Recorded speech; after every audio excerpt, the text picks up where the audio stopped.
good day.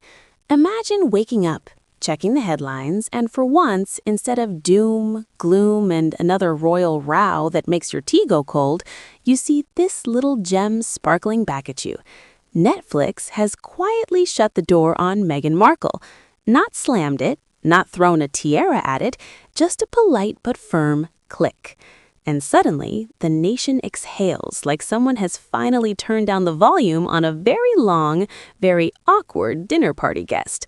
Quick favor before we continue this roller coaster.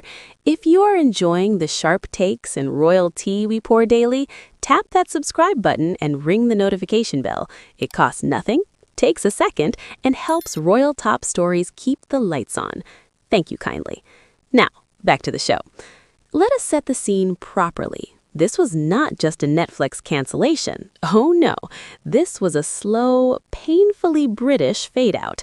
The kind where everyone pretends not to notice while absolutely noticing. The much-hyped Meghan project, packaged as prestige television, arrived with all the confidence of a royal carriage and left with the energy of a forgotten shopping trolley in a supermarket car park. Viewership numbers sagged, reviews winced, and Netflix, that ruthless streaming machine that only worships one god called engagement, quietly decided this relationship was not worth the subscription. Now, here's the clever part. Netflix did not shout about it. No dramatic press release, no emotional farewell montage. Instead, they gently reminded us that Meghan no longer has a full deal, just a so-called first look arrangement.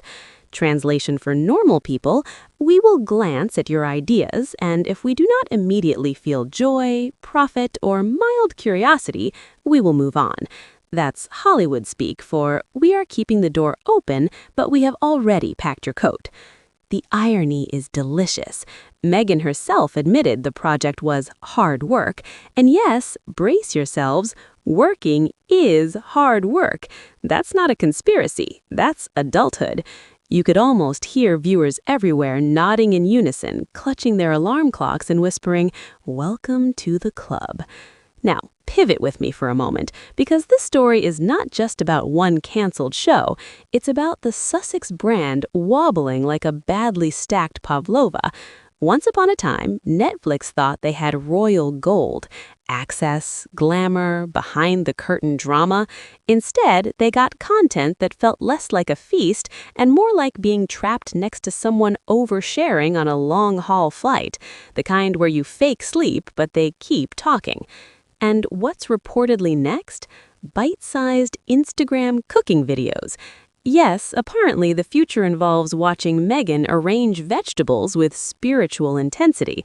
A cookbook is also whispered about, because nothing says cultural reset like being told how to display carrots with intention. You can almost hear the collective excitement. Almost. But here's where the plot thickens, because while one royal storyline fizzles, another crackles like bacon on a hot Barbie.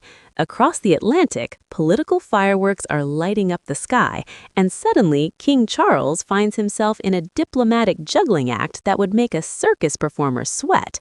A planned visit to the United States, marking a historic anniversary, now feels less like a celebration and more like walking into a pub brawl with a china teacup. The king, ever the dutiful servant, has to represent Britain no matter who's in charge.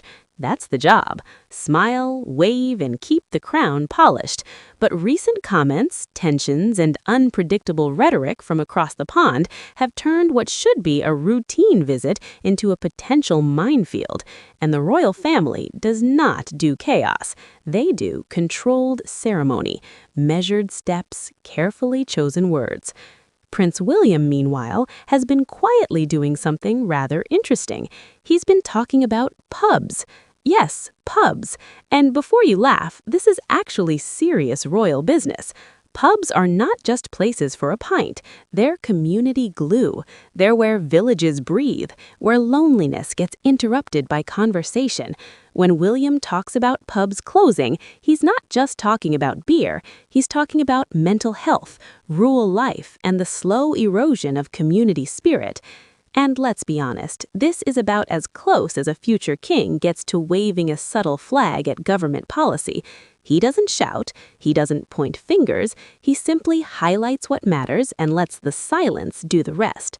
It's soft power at its finest, a royal nudge rather than a royal shove. Now, swing back to Prince Harry, because no royal script is complete without him hovering somewhere in the background like a dropped plot thread. Invictus remains his strongest card. It's meaningful, it's respected, it actually does good. But even that is not without complication, because the question always hangs in the air: does Meghan take center stage, or does the cause finally get the spotlight it deserves? Every appearance becomes a balancing act, and the public is watching closely. And that brings us full circle to why this Netflix moment matters. It's not about cheering someone else's misstep, it's about momentum. The royal family, love them or loathe them, trade in symbolism and stability. When one branch looks chaotic and another looks quietly grounded, audiences respond. They always do. The contrast couldn't be sharper. On one side, canceled shows, vague future projects, and lifestyle content that feels oddly detached from reality. On the other, a monarchy carefully navigating global politics, community issues, and its own modern relevance. One feels like a brand scrambling for direction. The other feels like an institution tightening its grip. So yes, some people are smiling at 9:30, not out of cruelty, but out of relief. Relief that the noise has dipped. Relief that not every headline has to be a spectacle. Relief that substance might finally beat spectacle, at least for today. Thank you for watching.